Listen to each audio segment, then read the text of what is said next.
Serial ये रिश्ता क्या कहलाता है में विद्या अरमान के सामने, अभीरा के सामने रोती हुई, गिड़गिड़ाती हुई नजर आने वाली है। फाइनली विद्या के बुरे कर्मों का घड़ा भर चुका है और फूट भी चुका है, क्योंकि जहां अभीरा ने सारा सच सुन लिया था कि सालों पहले किस तरह से विद्या ने अभीरा का हंसता खेलता परिवार तोड़ दिया था, रिश्तों को तहस नहस कर दिया था। अब यहाँ पर अरमान ने विद्या से अपने सारे रिश्ते तोड़ दिए हैं, या हम ये कहें कि उसको अब विद्या को उसके बुरे कर्मों की सज़ा मिल रही है, क्योंकि विद्या ने एक माँ को उसकी बेटी से अलग किया था, तो आखिरकार अब वही दर्द, वही पीड़ा विद्या को भी भोगनी पड़ेगी।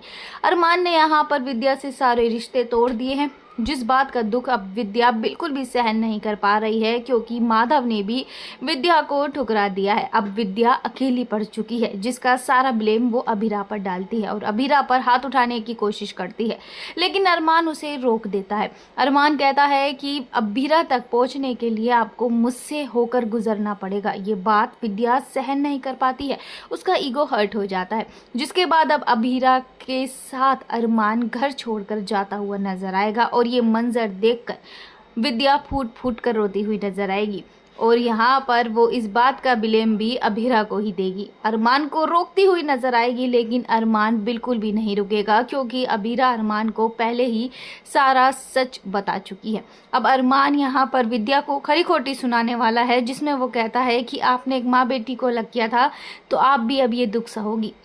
मुझे तो आपको 8 साल पहले ही छोड़ देना चाहिए था, अगर मुझे ये सच पता होता कि आपकी वजह से मेरा हंसता खेलता परिवार टूटा है, तो आपको आपकी सज़ा 8 साल पहले मिल गई होती। लेकिन अब भी देर नहीं हुई है, आप भी वही दुख सहो, अब आप भी इसी दुख में रहो, अपने बेटे के दुख में रहो। सीरियल में आया ये नया तड़कता भड़कता ट्विस्ट आपको कैसा लगा? कमेंट सेक्शन में अपनी राय ज़रूर से ज़रूर दीजिएगा।